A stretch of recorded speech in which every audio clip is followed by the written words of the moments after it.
Okay, dear Foss, it's not you, it's me, okay? I just don't have the patience, the arm or hand strength to try and make you do what you just weren't designed to do. So I'm probably going to move you up to the garage. We'll find a job for you out there. You're not fired. We're just going to reduce your pay, and we'll find something for you to do. Okay, Red Line Rhino Wet, let's get you on the cutting board and cut down into usable sizes. I'm worried about you, Brad. Why? You just talked to your sandpaper. All right, I'm gonna buff the nose of these. I gotta buff the patina off of these brass pins, and we're fixing to put this together. I have had I've had so many medical problems in and out of the hospital, surgery after surgery. So my doctor, Charlie, called me while I'm down here. Charlie, my wife, who is up there.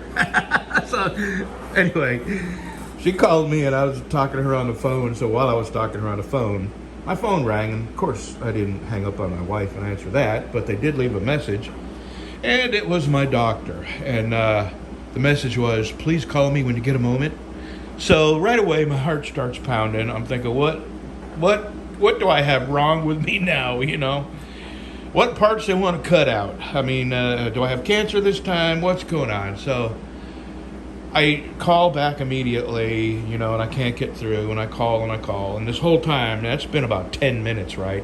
So I've had 10 minutes of my heart, my blood pressure raising, and my heart pounding, and the fear rising, and all the terrible things going through my head at what could possibly be wrong now.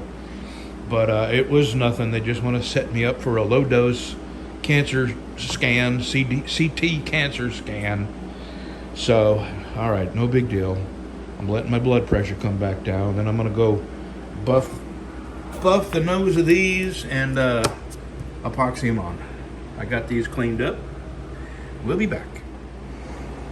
Okay, we will see you tomorrow.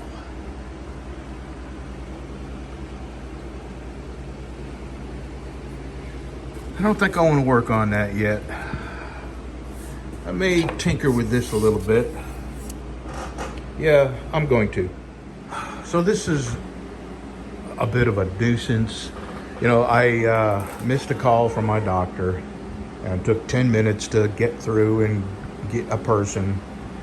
Okay, that was one doctor. Now, I just missed a call from another doctor, the infusion center, the really important people, trying to set me up an appointment for my very first infusion. And so now I got to leave my ringer on my phone so I can hear them if they call me back. And now I can't use any machinery because I won't be able to hear the ringer over my machinery.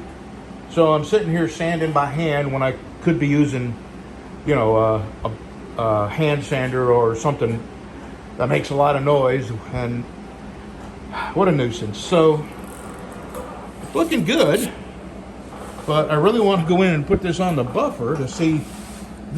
I started at 600 to see how far back in grit that I had to go. And this is 320. Let me turn off the light. For some reason, you can see better without the light shining on. There is going to be some minor pitting, not bad. Oh, nothing showing. Okay, I just got a message. I just ordered some brass rods, and brass, copper, and stainless, quarter and eighth and 3/16 from my dealer, my rod dealer, who's also my sandpaper dealer and my steel dealer. But anyway, I gotta go. I gotta send a payment of $7.31 for shipping. So I'll be back. All right, I got him paid. So now I've got a knife that just showed up in my mail. It's a fillet knife that I bought on eBay. And I have a bid in on another knife, a very old, it's a PIC Solingen 13909. That's all I got.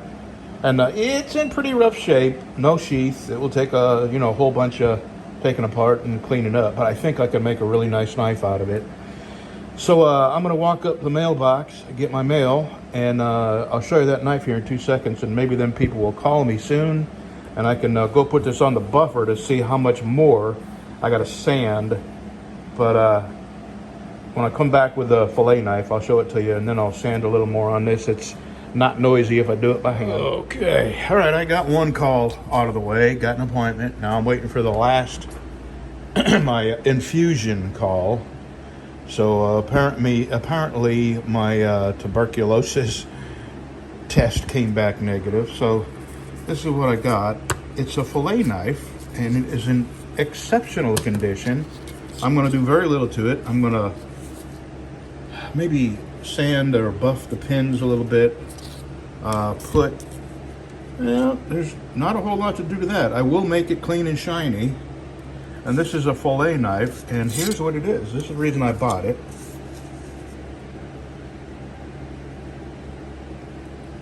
Very nice. And the sheath is in exceptional condition. Nothing frayed, no cuts. So I have a leather cleaner. I'm going to clean this up with some leather cleaner, and it will be for sale. Back up a little bit. Yeah. So if you're interested in this, make me an offer. I'm into it, like, $30. It will, it won't look like brand new off the shelf, but by the time I'm done with it, it'll have a very new condition to it. I may sand this down just a little bit, or not, because I don't want to lose that. That is embossed, but it does have, it's embossed with a little paint, but it's not very deep, so I couldn't do a whole lot of sanding on that. Very nice. Okay, that's it. Oh, and one more thing. I'm trying these T-push pins to use to line my holes up in the sheath when I sew them, but I gotta blunt the tips. They're so sharp, they will stab me. And I've already let all the steam out by poking myself on the head with a knife yesterday. So all the hot air came out, so I had to go and watch some campaign speeches after I patched my head hole to fill myself back up with hot air. So I'm going to blunt these, but I still need them to be rounded, so they will kind of guide themselves through the leather hole, because it's really hard to get a needle through the leather hole and go all the way through to the other side without some serious wiggling.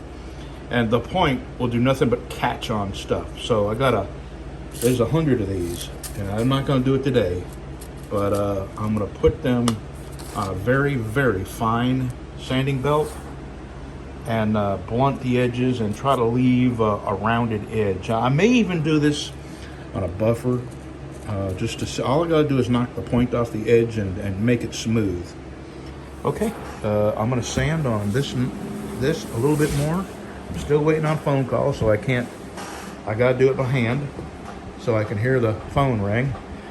See you in a bit. Man, that cleaned up so nice. I put a shaven edge on it. I did buff the handle, I buffed the pins. Everything come out nice and shiny.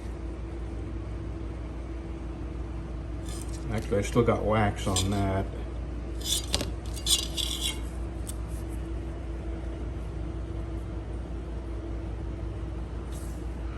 And tonight when I go home, I will polish this up and make it look nice. As a matter of fact, I'm gonna go dress these edges right now. And then I'm going home. There's nothing else I'll show you this.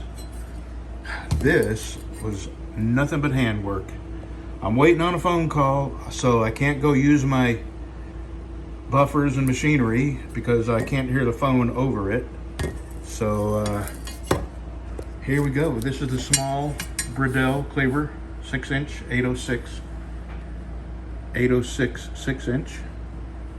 Right, or is that 860? 860 6-inch.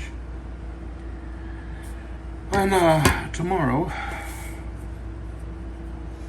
I will put some desert ironwood handles on, after I finish these handles.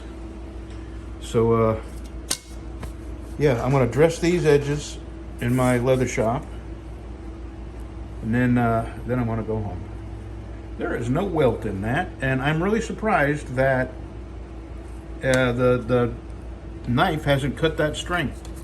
So I'm thinking it hasn't been taken in and out very often, because that string is, you know, there's nothing protecting it. All right, gonna go home in a bit. Thanks for watching. Have a good Friday, y'all. Okay, I did it. It's you know, it's old, but it's clean.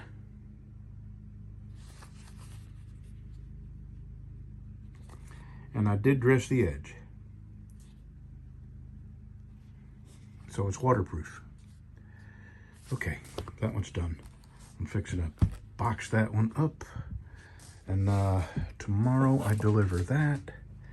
And this is still for sale if anybody wants it. I had one person inquire, and it is for sale, and I don't want much, but I'm into it. 30 bucks. I spent 20 bucks on it and 10 bucks to get it here, and it took you know, maybe 30 minutes to clean it up.